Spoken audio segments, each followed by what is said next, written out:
Thank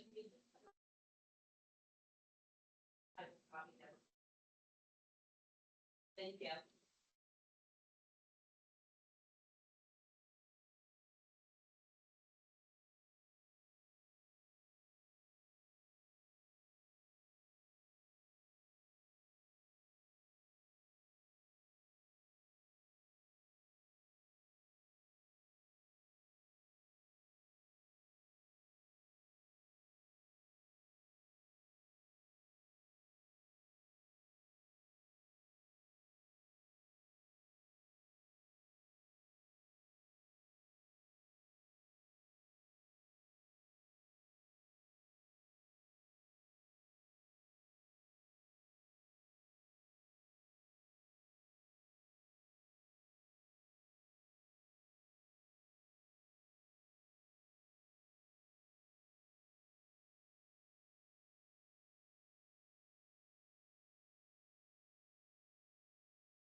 Good morning, everybody. We're going to wait five more minutes before we get started, just see if we can see where the other executive committee members, if they are stuck in traffic or if there's other situations that we need to address. We will still have the meeting. There's nothing being decided today.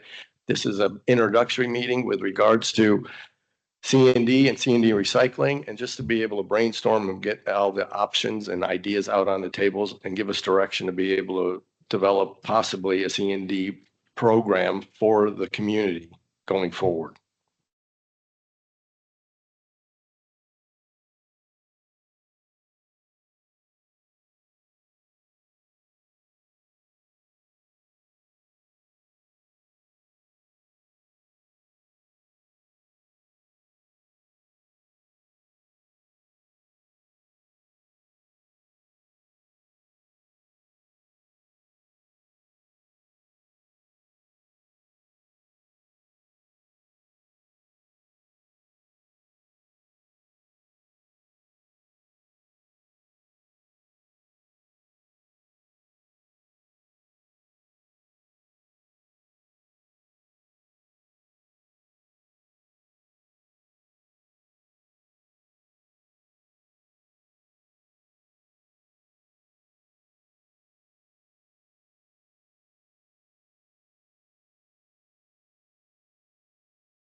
Okay, good morning, everybody. We're going to get started. Would like to be able to stay. I know everybody's time is very valuable. We want to really be able to open it up for the public comment and be able to hear what concerns and what ideas you have to be able to help us achieve better diversion with C&D recycling. So we'll just start the meeting today. Let me see here. Pledge. We got to do the Pledge of Allegiance. Sorry. So if everybody could stand me with regards to the Pledge of Allegiance, I'd appreciate it.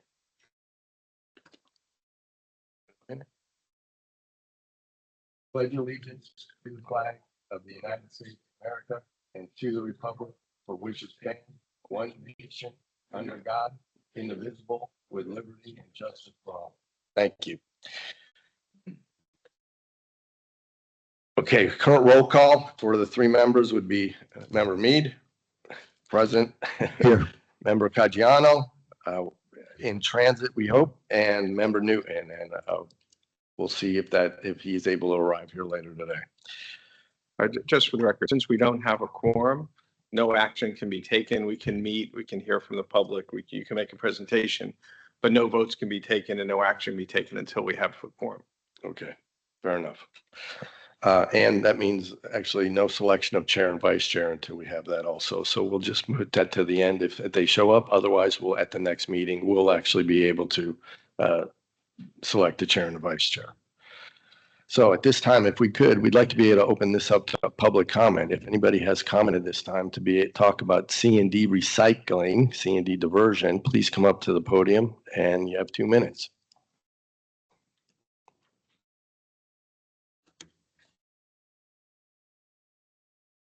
If you can hit turns red. There you go. Okay, there we go. Thank you. Hello, everyone. My name is Ed Peters. I'm the Director of Municipal Marketing at Coastal Waste and Recycling. Broward County has a significant opportunity to increase the percentage of C&D waste recycled within the county. In order to meet its ambitious goals, the county needs a committed partner with facilities and equipment that have significant capacity to consistently handle large volumes and achieve optimal recovery rates. Coastal C&D recycling facility in Pompano Beach is currently processing close to 1,000 tons per day, with capacity for 2,160 tons per day. Our facility recovers wood, concrete, metal, cardboard, and dirt from the inbound waste stream, which is then beneficially reused and diverted from landfills. The recovered materials are sent to local companies to be beneficially reused, some of which Coastal also owns and operates. Wood is directed to a local company to be turned into mulch to support the local agricultural industry. Recovered metals go to our local metal recycling facilities and are processed for reuse. Cardboard and paper goes to our local facility to be recycled, ultimately saving thousands of trees. Recovered concrete goes to our local aggregates company, where it is processed for reuse within South Florida, supporting critical infrastructure projects in our community. Close partnerships with companies committed to investing in Broward County will be a key driver of success in attaining the 75% goal. Coastal has made significant investments in state-of-the-art recycling capabilities over the last 5 years. Within the last 3 months, Coastal recently invested close to $2 million for upgrades to our C&D recycling facility in Pompano Beach. These upgrades have led to greater recycling percentages of beneficially reusable material and increased diversion from landfills. Coastal would like to be a consistent partner that Broward County can rely on to help achieve its goals of improved C&D waste recycling, and we have the capacity and financial capability to do so. We are ready and willing to further invest in our local infrastructure and capabilities to meet the county's goal of increased C&D recycling. Thank you. Thank you.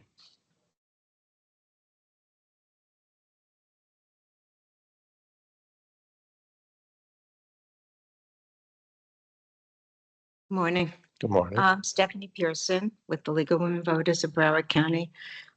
First of all, I'd like to congratulate all of you on the excellent presentation at last night's workshop, and we hope many more people have an opportunity to participate in tonight's workshop.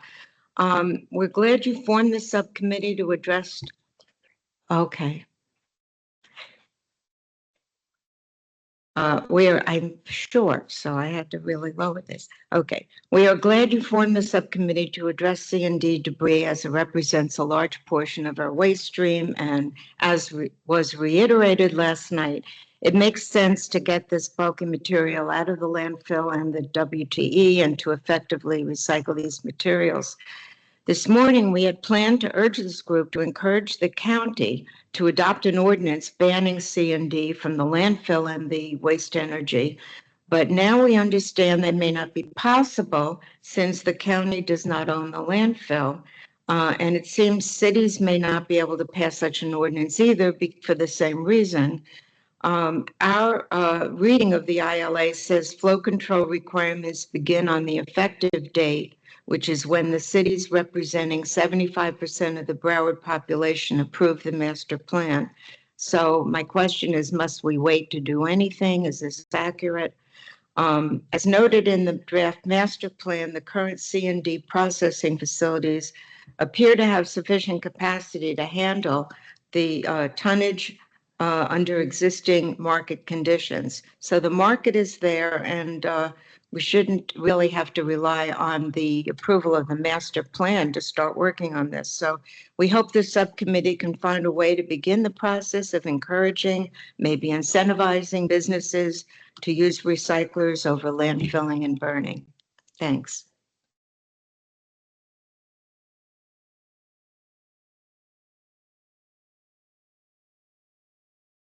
Anybody else? I expected more than that. Anyway, okay. Well, thank you very much. At this time, we'll close public comment. Oh, okay. No, we'll open back up. Thank you. Yes, good morning. So some of you may know me. I'm Peter Foy. I used to be the Director of Recycling for Broward County. I'm now the Solid Waste Advisor for the City of Coral Springs. So I would concur with all of the conclusions and various things that came out of the master plan, especially as it relates to C&D. It's obviously a huge component of our waste stream. And I'd like to just share a couple of perspectives that I have in my most current role in Coral Springs. So in Coral Springs, I felt when I moved from the county to Coral Springs, I brought with me a fair amount of knowledge and worked closely with the public works director there and constituted a pretty good system, as I thought, as it related to solid waste management. That included franchise control of C&D, both from a business perspective and as well as we had a separate ordinance for residential C&D that was a little bit different, that was more open, had more competitors versus the franchise was only the franchise car. So we tracked a lot of the tons. Some of the things within the master plan that has given me some heartburn was even though we tracked the tons considerably, the model that the consultant came up with extends several 100,000 tons more than what we capture through our franchise and non-exclusive franchise agreements. I'm not exactly sure what that is because we don't really deal with roofing material. We don't deal with land clearing material. We don't deal with, a number of other clean concrete are all exempted from our franchise agreements and our open market. But, my experience is that concrete, never makes it to the landfill for a number of different reasons. Land clearing material, asphalt, and those type, and roofing material in particular, I'm assuming has its own world. No one's going to want to pay those asphalt shingles or those broken tiles and put them in the landfill at those rates. So there's got to be other things out there. Maybe there's people here that can speak to that. So I'm a little bit concerned about the numbers that we're reflecting upon. I would agree that it's a huge number, and our tracking of and our trying to control that within a franchise or a municipal methodology. What was fairly successful. When I tracked the recycling of all the materials that were under our control, the city was at 70% recycling, Right. including the waste energy credits and a few other things. I would have liked to get to 75, but I'm certainly aware that the vast majority of cities that take their stuff directly to a landfill, bring that 70% way down to the 40%. That unless we get those cities to reconfigure how they're going to handle solid waste and send it to processing facilities rather than directly to a landfill, we're going to have a hard time getting to the 60 even or 70% that the study's talking about. So now getting to Sir, your time's up. It's summarize, please. In summary, I'm not sure that the approach of dealing with all the building departments, whether it's the little tiny one in the county or the array of municipalities, is the appropriate approach. I would think that there are robust recycling facilities here that are well established, are well capable. Our arrangement through the county for the ILA, I feel that our stuff's going to facilities that are capturing the 40 to 50%. We believe that coastal is probably in the 70% range. I think the most important thing is to get contracts in place or proposals established, or at least conceptualize what these companies could do for us, right? I just want a place to bring us. We're already collecting this stuff separately. We can bring it to facilities, but right now we're using the county's ILA. We feel as though the authority has the opportunity to get more facilities and more services. So sorry it took so long. No, thank you. And then with regards to Coral Springs, by all means, please send us those comments and we will be able to address them appropriately. We are available at all times to be able to accept those comments. Okay, thank you. Good morning, morning. to the subcommittee members. My name is Richard Ramcharitar, and I appreciate the opportunity to speak today on the Construction and Demolition Diversion Program.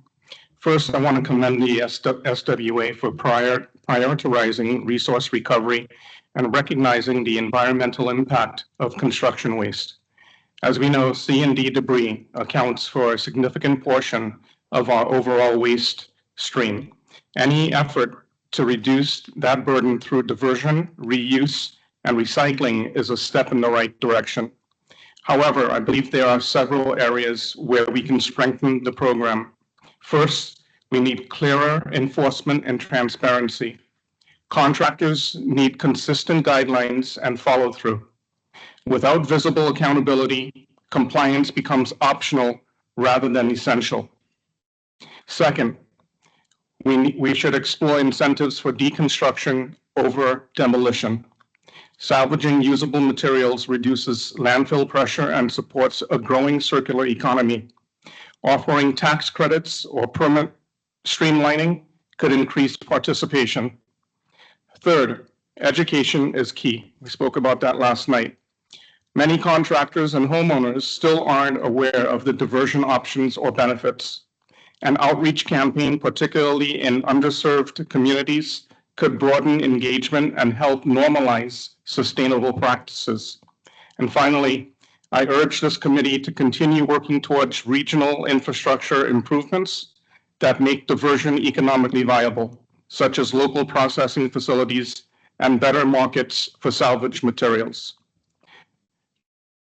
The C&D diversion program is an opportunity not just to manage waste, but to lead in sustainable development.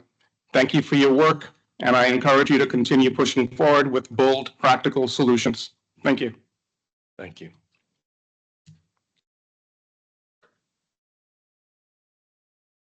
All right. Anybody else? Going once? Are you taking Twice? comments from online?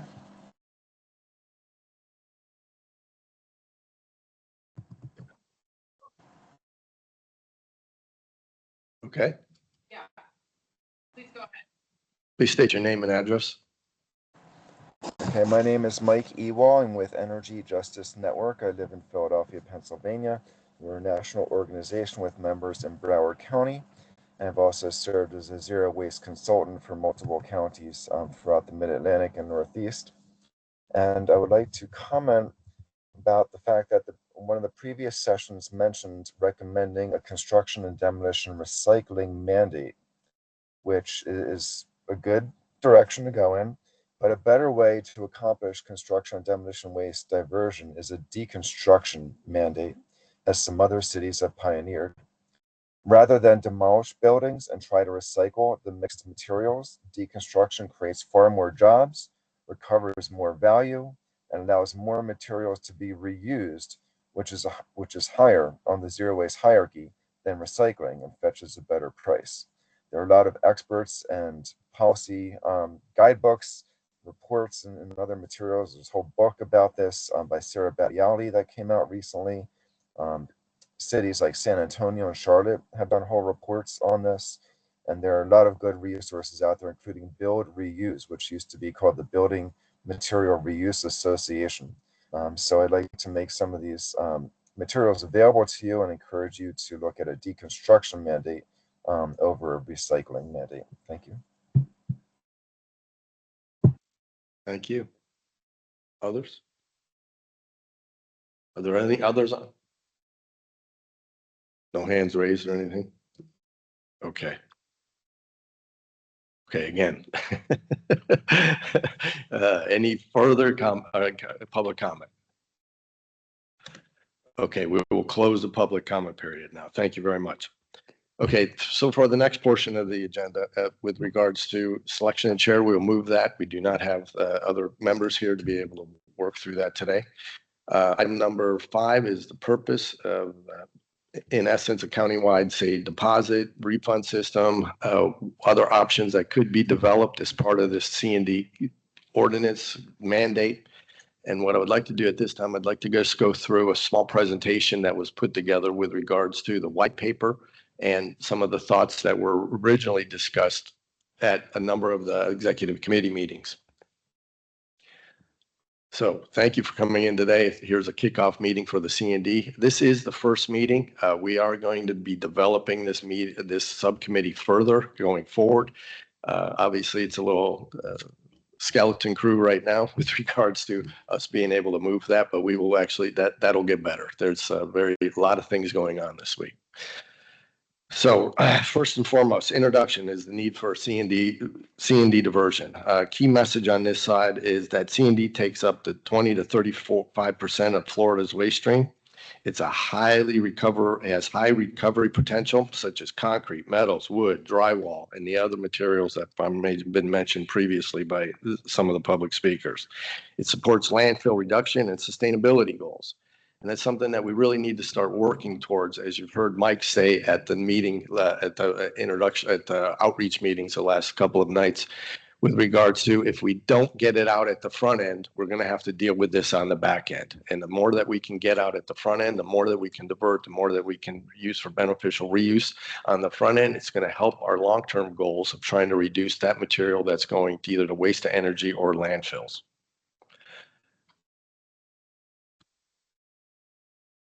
This is with regards to what the C&D was made from the waste characterization study that was done in 2004 or 2024, I'm sorry, with what is potentially divertible. As you can see, almost 74% of the material that's currently C&D that's going through various processes here in Broward County is potentially divertible.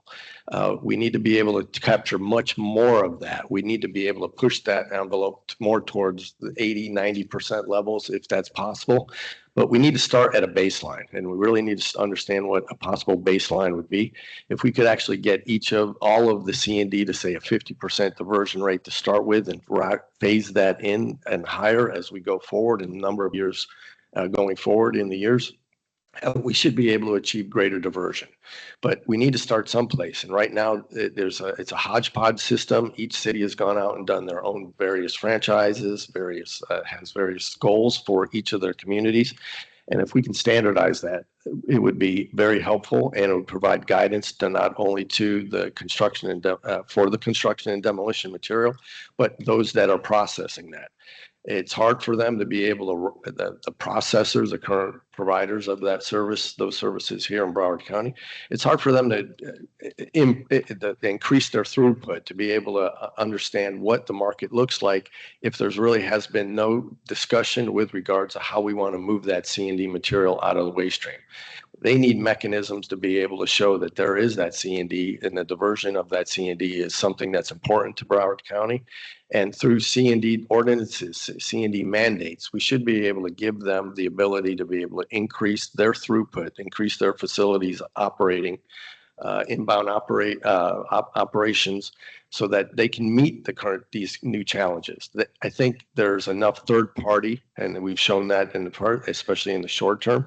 There's enough third parties, service providers, C&D service providers here in Broward County that are able to provide this service, but there's really no consistency with regards to the material flow coming in. It makes it very difficult for them to expand their operations, to improve their operations, and through the C&D ordinance, that would give them some ability to be able to forecast forward their needs for their operations and for the community.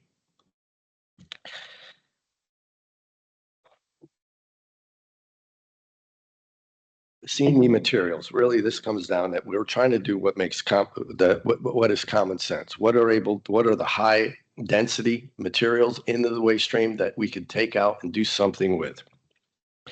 Key message here would be in common materials are concrete, asphalt shingles, as mentioned earlier, and regular asphalt, wood, metal, drywall, cardboard, and there could be other opportunities to be able to recycle portions of that waste stream as the markets develop and the ability to reuse different materials from the waste stream.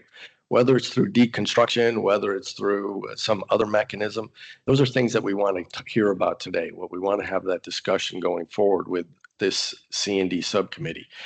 We don't have all the answers right now. We're trying to work with the community to understand what their priorities are and how we can actually achieve success and meet those concerns and priorities that you would bring up here through this subcommittee. Okay, state regulatory framework. I think this does give us the ability to be able to move forward with a C&D ordinance, a C&D mandate. Other communities have done this. One of the examples that was given in the C&D white paper is Lee County, and it provided at the back of that one of the appendix, I think it was Appendix A, in the C&D white paper of the actual ordinance for Lee County. We have been in touch with Lee County. Lee County has the ability and is interested in possibly coming here and giving a presentation. They would also welcome any members to be able to go and see what they are doing over in Lee County. We would be going forward. We're going to have a discussion on how we'd like to be able to do that. But one of the recommendations early on by Member Mead was to see if they can actually come here and give us a presentation, possibly at maybe the next C&D subcommittee meeting, depending on that would be. I'm not going to read every slide, but we'll go through this appropriately. Yep. County has legal authority along with the cities in Broward County to be able to do this. There is the ability to be able to develop C&D ordinances, and depending what kind of ordinance that would be, as long as they provided opportunity for every service provider, it should be able to be moved forward. There has been comments with regards that we cannot restrict where the material would actually go to, but if we open it up to an open market type of situation where there's a certification type program for the various current and possibly future C&D processors on an open market basis, that is something that we could be able to move forward. And I think we can move something forward similar to what Lee County has done in a very short period of time, but it's still going to take process and procedure that we need to discuss here so that we can develop those templates, so we can develop that draft language for not only the county, but each of the member cities in Broward County. this is a real quick overview, very high level with regards to a C&D deposit program. But what it would be is refundable. It would involve refundable deposits collected at the permit stage. And what that means would be this: depending on the square footage of the project that's before the building department for various building permits, there would be an additional step that would be put into that process, where depending on the square footage, there would be a rate determined by the city, the county, for a deposit program. And what they would do, the applicant would actually, as part of the application for their building permit, would put in a deposit into this program. They would go through the various aspects of the program, which would be a refund based, and we would have different elements that would be required as part of that deposit program. That deposit program would involve current C&D processors in the county and possibly future C&D processors as the market develops. And they would meet a certification level. That certification level would be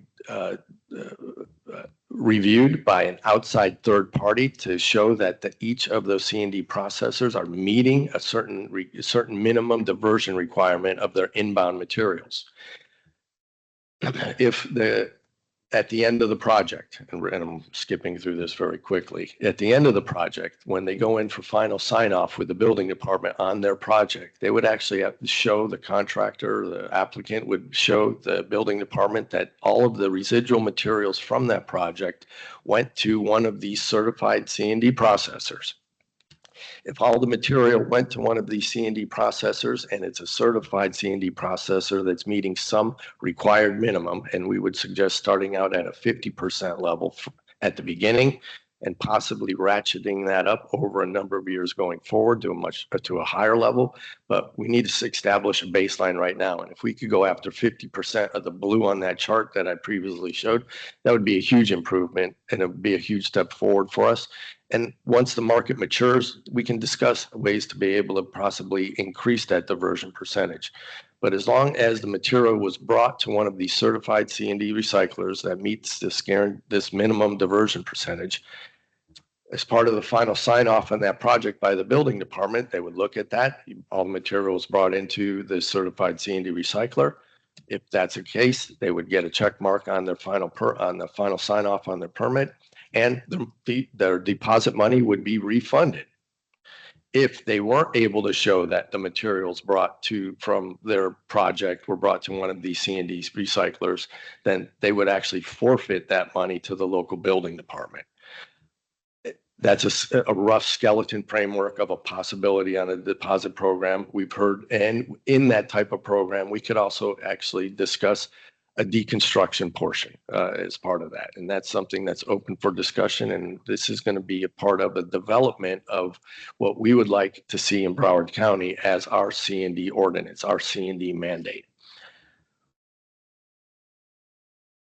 Key terms with regards to C&D ordinance. We have C&D debris. We have inert materials. Inert materials are like dirt. Mixed C&D. Mixed C&D is where all of the construction and demolition debris is not source separated at the site. It is actually mixed into, say, a collection receptacle and mixed to the C&D processor.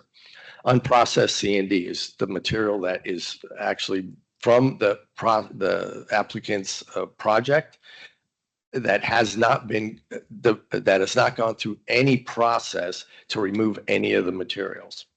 Contamination, I think that's pretty, and contamination thresholds. With regards to the contamination thresholds, we could actually develop portions of the ordinance where if certain contamination is over if you bring in the C&D to a C&D processor, but it is mixed with various MSW components and other items, it would not count towards C&D recycling. That there would have to be some effort done by the applicant and their team for that construction site to be able to do some of this base separation. We do not want to have putrescible waste, putrescible mixed solid waste put into the C&D containers. It's a different collection method. And once that happens, that in essence, that entire load could be considered MSW can mix municipal solid waste. And we don't want to do that. We do need to have some upfront separation between the municipal waste and the C&D recycling material. C&D process or a MRF, that's very self-explanatory. These would be companies that would be specific for C&D processing. And they would have a material recovery facility that is certified to be able to process the C&D material. We use material recovery facilities in a number of ways in this business. We use it from single stream recycling for the conventional recycling. We can also use a MRF, C&D MRF for processing the C&D material, and obviously the diversion rate. And we'd like to be able to say, with regards to a diversion rate, we'd like to keep that as simple as possible. We know that it'd be very difficult to be able to show per load out of a project. We can show that it would require that every load be 50% diversion. Some will be very much higher in diversion, some might be lower in diversion, but if we can get an overall for the project to be able to meet, say, some guaranteed minimum, that would be a great start. We need to be able to start someplace. We're not going to get it all right the first time. We may have to go through and revise this and look at various amendments, but we need to start someplace, and we need to be able to start testing these things out within this marketplace. Core ordinance features for a deposit-based system would be deposit tied to permits. I mentioned that already. The refund upon proof of diversion. We've talked about that already. I think I got a little ahead on this slide. And encourage that compliance. We would work with the various stakeholders. We would work through education in the community. We would work through various building departments to be able to promote various C&D diversion and the ability to work with the various building departments on this type of a program. It's a local program typically with each city. That's why we've stated a number of times in the past here at the Solid Waste Authority. This is something that each of the cities can do now. They do not need us to be able to come up with and finish the master plan to be able to implement these C&D recycling and mandates. But we want to be able to work through this together. We want it to be complementary to the master plan development and to be able to achieve greater diversion of the material stream so that we can save our very valuable landfill space and make sure if we are sending materials to the waste energy facilities that it's end life materials. It's not materials that do have beneficial reuse for the community or can be used in other ways. Again, we can work through various, on an ordinance, various features, diversion targets. And as mentioned earlier, we could use a phased goal. We could start out at a 50% level. See, and get that up and running. Make sure that there's capacity with the C&D processors in the community, that they have the ability for the materials that they are able to separate from those mixed C&D loads to be able to take for beneficial reuse or be able to bring to market. We could start at a 50% level and then phase this up over a number of years to much higher levels. I think 75 would be an aspirational goal on the C&D side, but it depends on the project. Concrete's very heavy, steel's very heavy. There could be projects where it was very concrete or steel intensive, where you could recover maybe much more than the 75. Others for tenant improvement projects where it has ceiling tiles, a number of maybe harder items to be able to put through various diversion or beneficial reuse, they may be lower. So that's why we're actually like to start out with more at the 50% level and work through that. And it would give the opportunity not only for the C&D processors to develop their systems, but also for the market to be able to take the various components that are extracted as part of the C&D processing. Carpet, other items that we'd be able to work through. Drywall, they're very difficult, and there's the markets for those are very particular with regards to cleanliness and some of the other items. But let's start working through that, and by doing this, we could actually help both markets develop, not only the C&D processors and being able to, and their ability to be able to achieve different capacity and throughput at their facilities, but actually being able to market or process the materials to a point where they're actually be able to use in this community first or brought to other exterior markets outside of Broward County.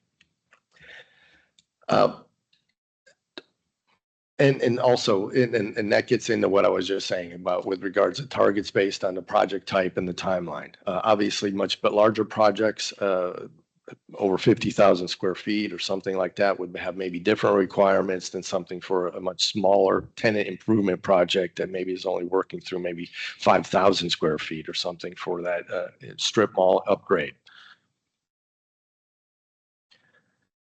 The feature for facility certification.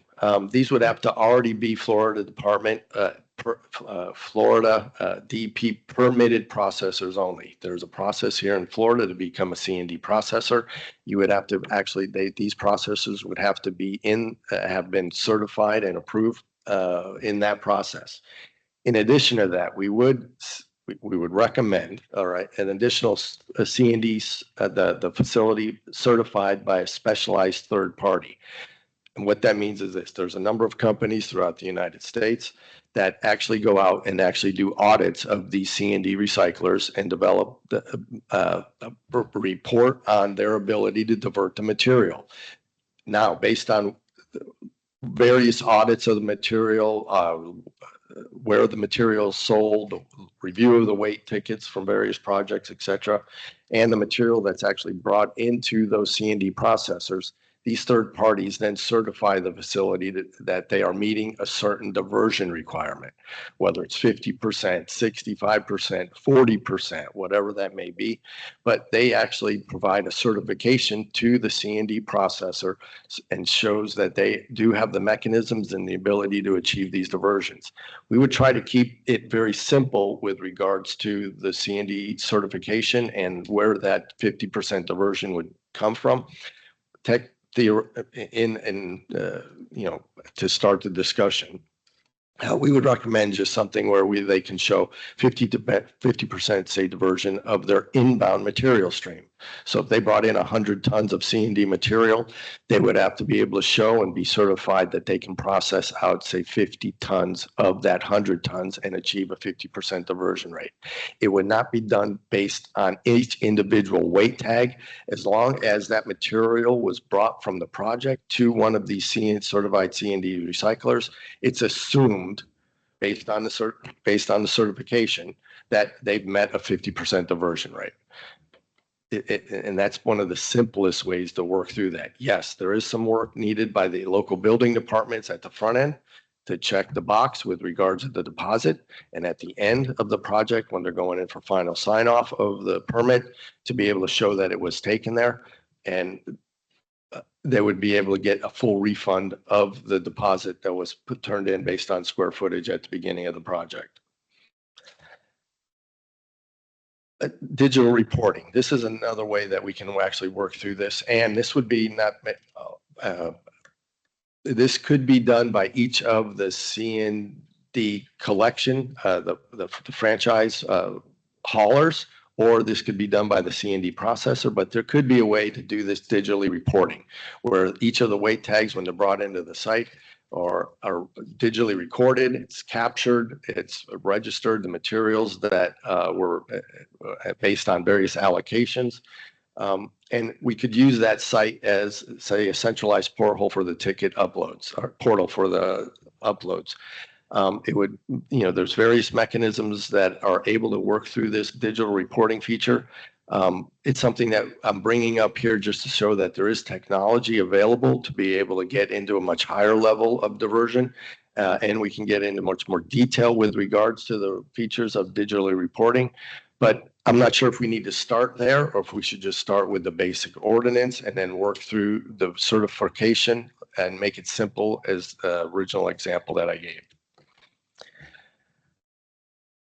Enforcement and compliance. Again, the refund is tied to certification and occupancy. If they can show that the material went through one of these certified recyclers, or if we developed it further into the per load situation, that it met all of those prerequisites. Penalties for noncompliance or falsified reportings, those things would forfeit their deposit. And if they were if there were falsified records, obviously that would lead into other areas. But right now, let's keep this simple and a very high level. If there was non-compliance, they weren't able to achieve the 50% diversion out of the site, they would not get the deposit back. There could be waivers for hardship, for very small projects, for an emergency demo. We have to be flexible in how we actually roll this out and our actual work with our community. Bigger projects may require over 50,000 square feet, may require additional C&D requirements, such as LEED Silver certification. But those are things that we want to start talking about as part of the C&D subcommittee and get your input on how you'd like us to move forward. We'd like to keep it as simple as possible to start out with. We can always come back and do revisions, edits, updates. But if we start too complicated and too far down into the weeds, it'll make it impossible for people to achieve success. And we don't want to do that. We want to be able to learn how to walk before we start running. Again, priority materials for diversion is going to be concrete, asphalt shingles, also wood, metals, cardboard, drywall. And there could be other materials that we're talking about. Maybe we could add in carpet if there was a carpet reuse facility. If there's other materials that we're talking about for if something came up with regards to the ceiling tiles or other materials in the stream, let's have that discussion. Let's understand what the desire of the community is for diverting those materials and what the marketplace is. We don't want to be in the, we don't want to say recommend materials pulled out of the C&D recycling stream that have no markets, because that's just putting more money or more labor and effort, which is costs money, into the diversion and processing of that material, and may not be beneficial. It may not have overall beneficial. It may not be overall beneficial for the communities. Landfill ban approach, a phased approach. All right, as part of this, if we roll this out and we were able to make sure that there was enough capacity out there in the marketplace to process this C&D material, once we understood, and once we have a good understanding that there's the ability to process these material at volume from the construction and demolition waste, then we can start looking at other ways to drive the material to the C&D processors. One of those ways would be, say, work through this phased approach, where once we know that we're up and running with a certified C&D program, we have certified C&D processors, there's ordinate language in each of the cities and the county, then we can start looking at ways to start driving that material to the C&D recyclers. We could possibly put landfill bans on concrete, metal, and asphalt. Those are readily recyclable. They're needed for the building and construction industry here locally. And if we don't have those materials, we're importing them from out of the county. So let's reuse them here appropriately. Maybe the next thing would be to phase through wood, cardboard, and drywall. And the hardest one there would be the drywall. And obviously there's portions with wood and cardboard, depending on if it's been degraded at all, or if there's paint or some of the other items on the wood. Drywall is a challenge. There is a process to be able to recycle the drywall, but it's very dusty. It requires a very specialized facility, especially because of some of the emissions that are given off in that process. Next final phase would say we would look through various mixed loads with low recovery. If there was a way to drive that material or ban mixed loads that had a high contamination rate, meaning back to the beginning of my presentation, if the C&D recycling container at the project had everything thrown in it, and it was over a certain level of contamination, say with municipal waste or regular MSW waste, maybe that wouldn't count. So let's understand how that works through appropriately. But if, as we build the system, maybe we're able to deal with more of that contamination in that program. But at the beginning, especially the beginning phases, it would be highly recommended to be able to separate those materials at the source. Municipal MSW, one bin, the C&D in another. And it can be mixed. We'll be able to work through that with the C&D processors. Comparison and ordinance models. In the white paper, there was various examples given of various ordinances and how they were actually able to achieve diversion through their various C&D programs. But as you can see, could be a number of different ways. We can use scaled deposits by project size, scaled deposits by project size, again, square footage probably, tracking systems, certification systems, various audit and verification systems for the C&D processors.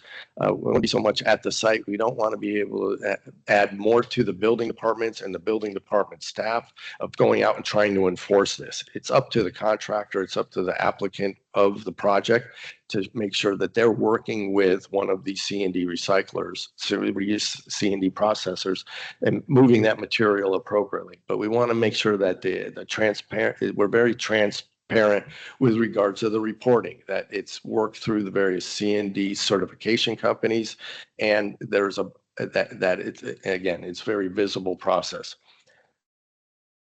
Certification, it would be allowed for public and private sites. This is not directing the material to one C&D processor or to the counties, say to the county or one of a local city site.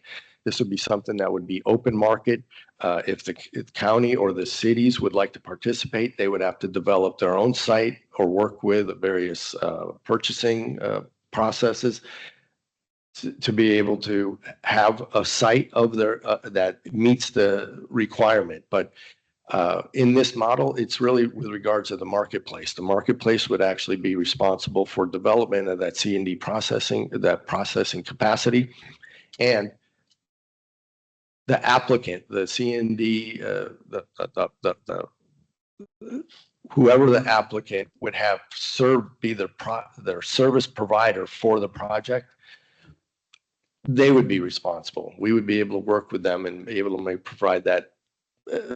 They would be able to direct the material to where they thought it was best for them and their project to be able to get their refund on their deposit money.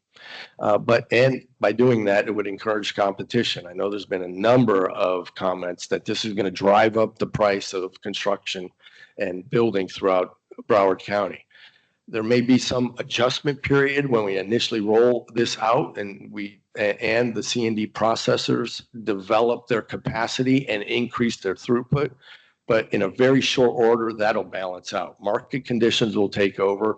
No one wants to be able to send that material to, and if you're running the project yourself, you're going to work with the company, the C&D processor, that gives you the best value for your project.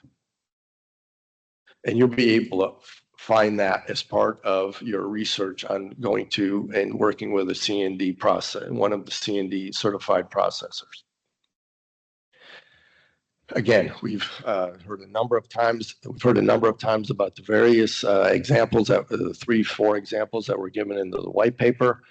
One of the ones that's closest to us is the Lee County, Florida model. It's a deposit program tied to the permit compliance, and it requires certification facilities and documentation. It's very simple. It's up and running, very close to us already. Maybe we can use that as a starting point on how we'd like to develop ours here in Broward County.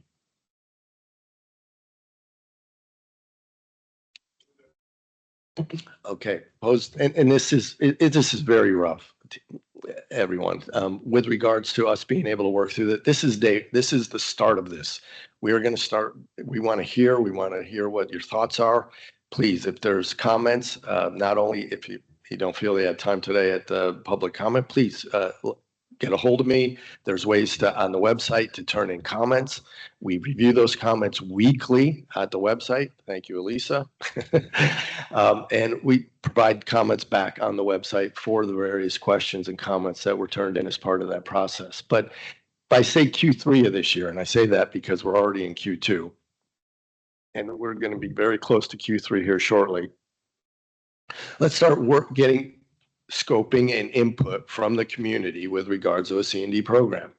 But I believe by the end of that, by fourth quarter this year, we should be able to start drafting language, all right, that could be possibly used by the cities in Broward County along with the county. Hopefully, by doing this and working with this draft ordinance, these draft templates, we could start having cities implement or adopt various C&D mandates, C&D ordinances throughout the county. This does not require the county to make the first move. It's up to each city And I would highly recommend at this point, we'd actually work with a couple of the more progressive cities within Broward County that are already moving in this direction. There's a number of cities that have already talked to me, that have already started to look at and discuss C&D recycling, implementation of various C&D recycling mandates or ordinances. Let's work with those. All right. Who can be the first one to market? Let's figure that out, because the first one is we can actually use them as an example on how this can be done. This does not have to be dependent on the solid waste authority, the master plan, or for the county to start. We would like everybody to participate, and the county would have to develop its path forward with regards to C&D recycling. And then as part of that, Q1, Q2, Q3, most of next year, we can start working through various education. And I say enforcement there, but really the enforcement mechanism at this early phase would be, all right, us educating the contractors, educating the various building departments on the C&D recycling programs and how to be able to use the deposit program to their advantage, to be able to help push the C&D recycling into one of these processors so that the material is being diverted from the waste streams. Okay, I think I think this is about it here. So with regards to next steps, we would like to engage the stakeholders, the C&D recyclers, the processors throughout the county, understand various concerns that you may have, ideas that you have forward to be able to help us improve. Take the Lee County, right, as an initial starting point with regards to a possibility for something here. Various bands of materials down the road. Let's start getting that engagement of the stakeholders and listening. That's an opportunity here. We will have this going forward also. We'll talk about future meeting here shortly. Once we're up and running, obviously, it's going to be refining the ordinance language.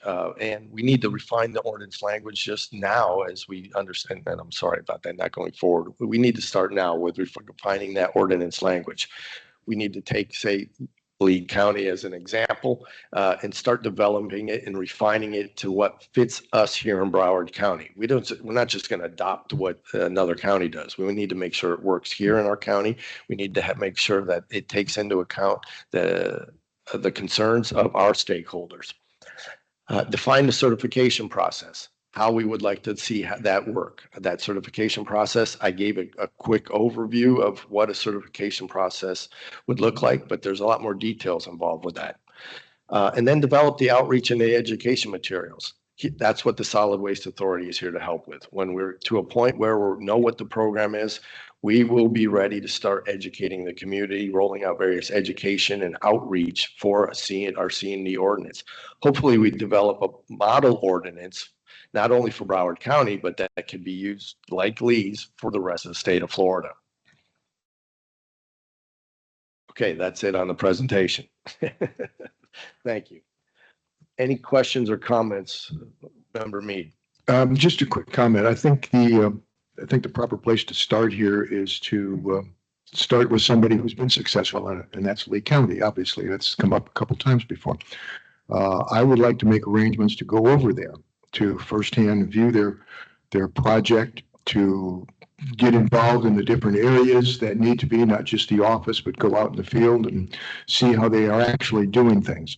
I would also like to invite them over here to make a presentation to, I think, the executive board and take it from there. I think we have a good model to go on. Not that that's exactly what we want to copy. There's going to be differences in there, and I'd go to Vegas and bet you a whole lot of money that there's probably a few places in that ordinance that they would change if they had their druthers too. So I think it's a good place to start, and I think we should do that just as soon as possible.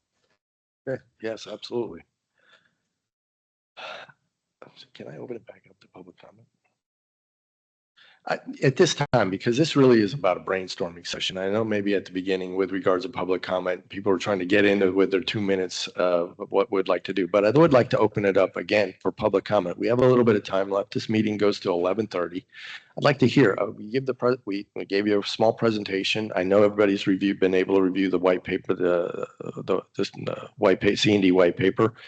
if at this time, if anybody would like to come up and add additional comments for the record so that we can start brainstorming and working through this very manageable challenge, but we need to start someplace.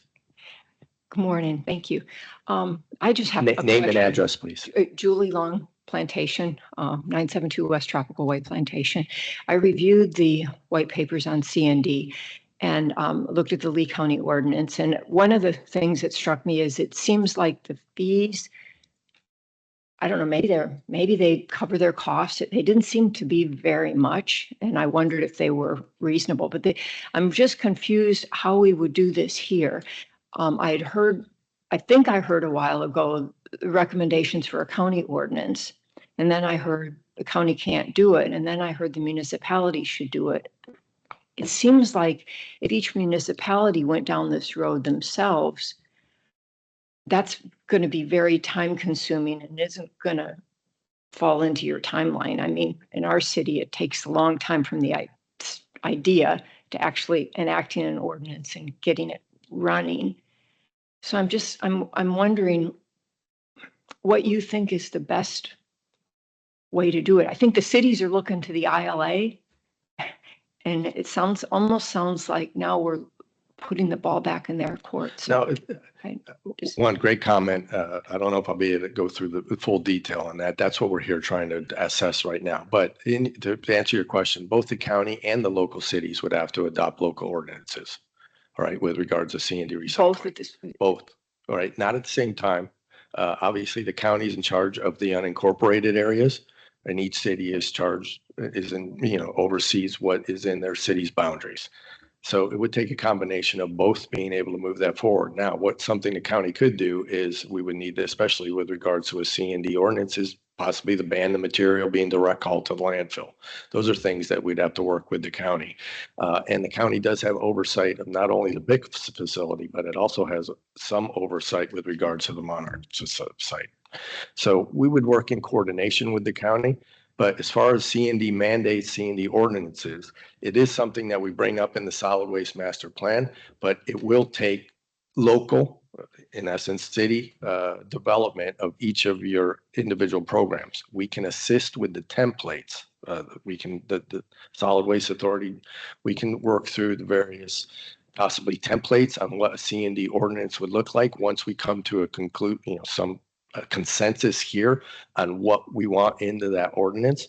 But then it would have to be brought to each city, just like the Solid Waste Authority master plan is going to have to be approved by each city somewhere down the road, especially when we get into flow control.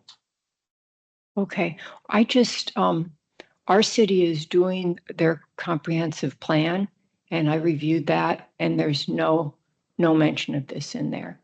So Okay. I think we've got work to do. That's the next step. You say the cities. We'll be able to work with both. Some people, and again, there's a lot of time constraints or requirements with regards to local staff. We have to be able to work through that. Mike said it last night at the meeting. If we can speed up government, please let us know how. But there is process and procedure that needs to be followed. It needs to be reviewed. It needs to be reviewed legally. We don't want to cause any adverse risk to the municipalities at all as part of this process. Okay, thank you so much.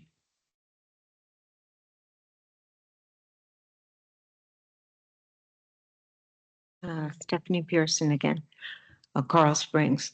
I'm still a little confused about these ordinances only because I thought the ordinance was primarily based on banning these materials from the landfill and the waste to energy plant as an incentive to get the process going. And I'm not an attorney. I don't know what the legal ramifications are, but I was told last night that the county, because it doesn't own the landfill, doesn't have the authority to ban materials from the landfill. So I don't know what this ordinance will do.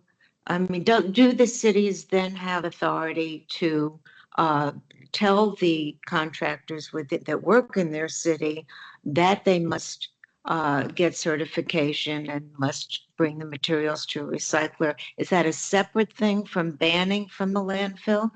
Or is that two different aspects of the same ordinance? I'm just still a little confused about what, what will actually be allowed and what we can actually do, unless it's something that you're all still looking into.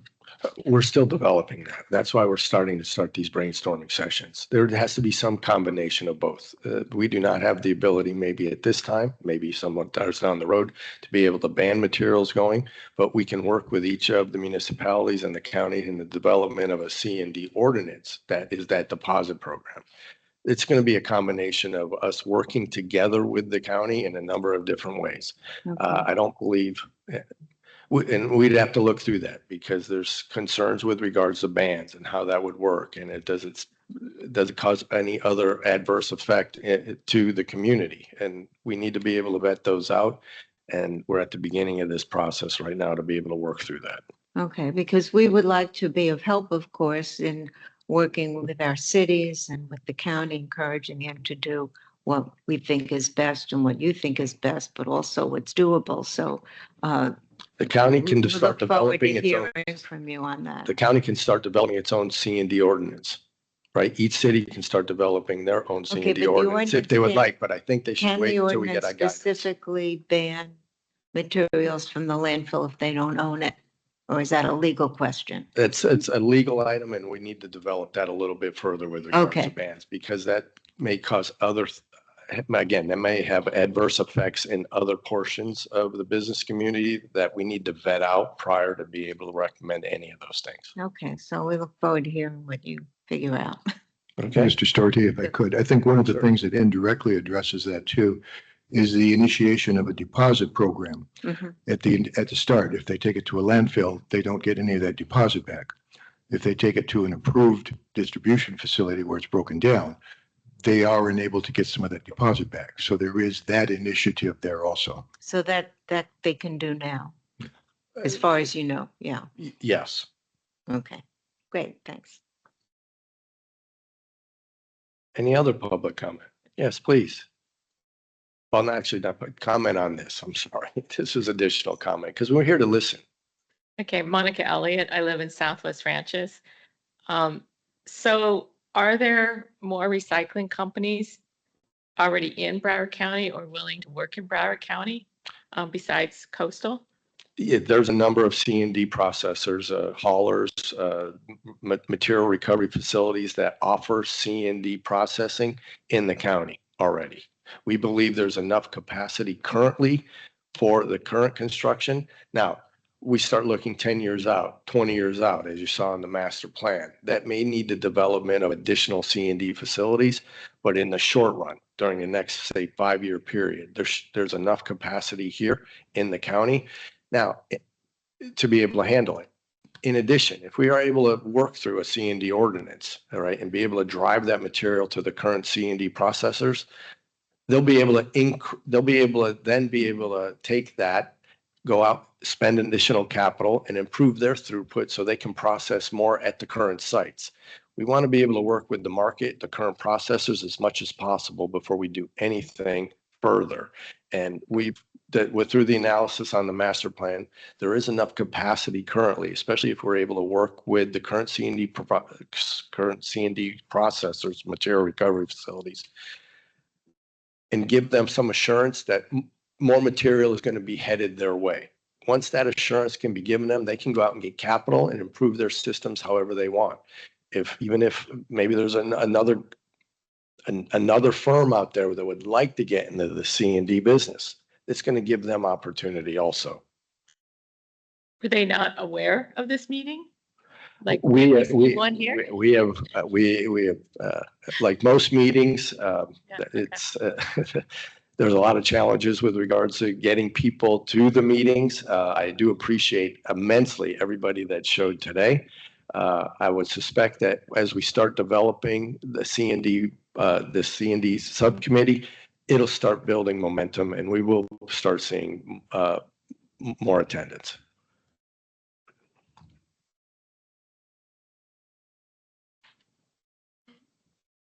Anything else? Anybody else like to make any comments? Got 15 minutes left, so. Okay. You got a little bit more time in town, Coral Springs. Okay, you got it. I guess I misinterpreted your initial opening up the floor. So I guess I am well aware of Lee County and the excellent program that they've established. You need to remember that the unincorporated area of Lee County is much larger than the unincorporated area. So when they do something, some of the smaller cities naturally join in. They also, have, so in that way, they have a lot of flow control. They control the landfill, they control the waste energy plant. They have all the bells and whistles to do that. And I would encourage, the deposit concept to be explored. But I come back to, I'm more enamored with the Palm Beach County approach, where it's more franchise oriented, where you can have flow control through your franchise. You establish, where stuff, you can designate the facility, right?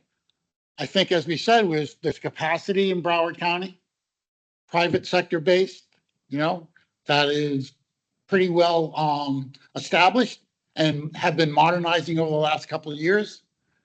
I would certainly suggest that going through an RLI process or an RFP process ahead of the final determination of whether people are going to sign up.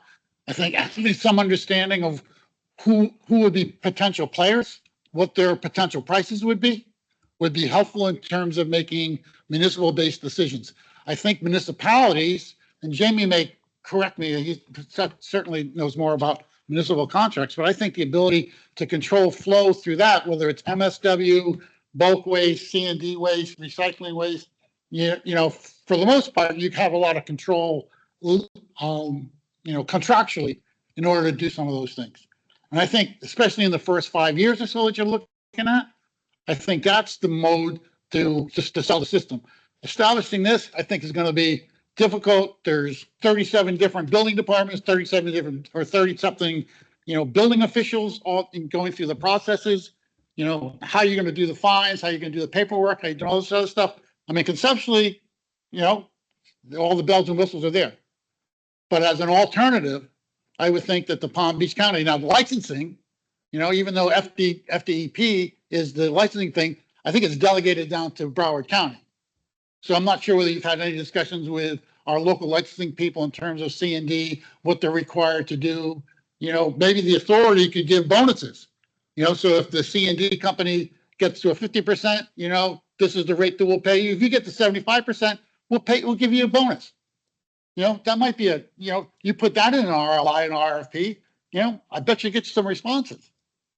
So anyways, those are my thoughts. Again, I think it's well thought out in terms of how to move from where we are now to this other stuff. And, if, there's some cities who would like to try to do some of that, I agree that there's nothing stopping them from doing that. But I think it's a little bit complex to get all 30 or 20 something ILA partners to move into that in a time frame that you're trying to get to a master plan. This is the direction we're going to go. That's Okay. No, great comments. Thank you.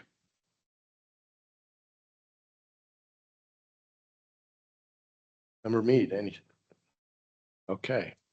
Any other comments? Okay, Jamie, anything? Okay, we're getting towards, I guess we're at the end of the meeting. I do appreciate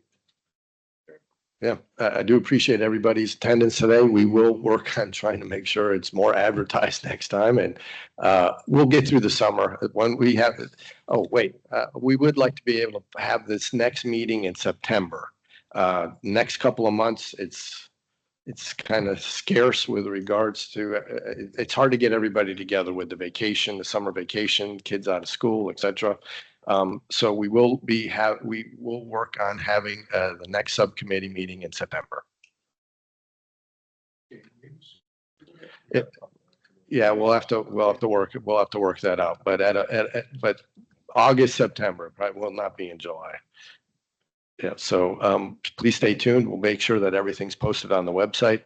And I very much appreciate everybody's attendance today. Thank you. Meeting adjourned.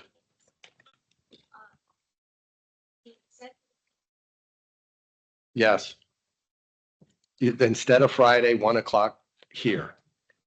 Right, it was moved there's a mayor's conference on Friday. There was a request to move that meeting to the 18th, and this room was busy in the morning. We needed to be able to move it into the afternoon, and for some reason, it was easier for some people to get here in the afternoon than the morning. Yes, Richard.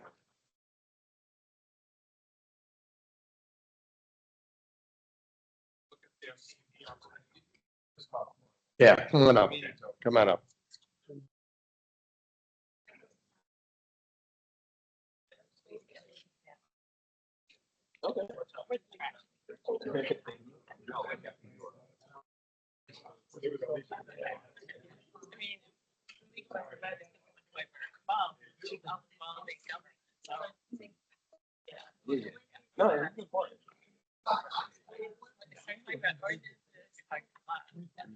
Exactly.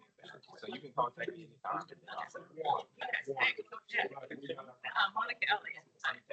Yes, thank you.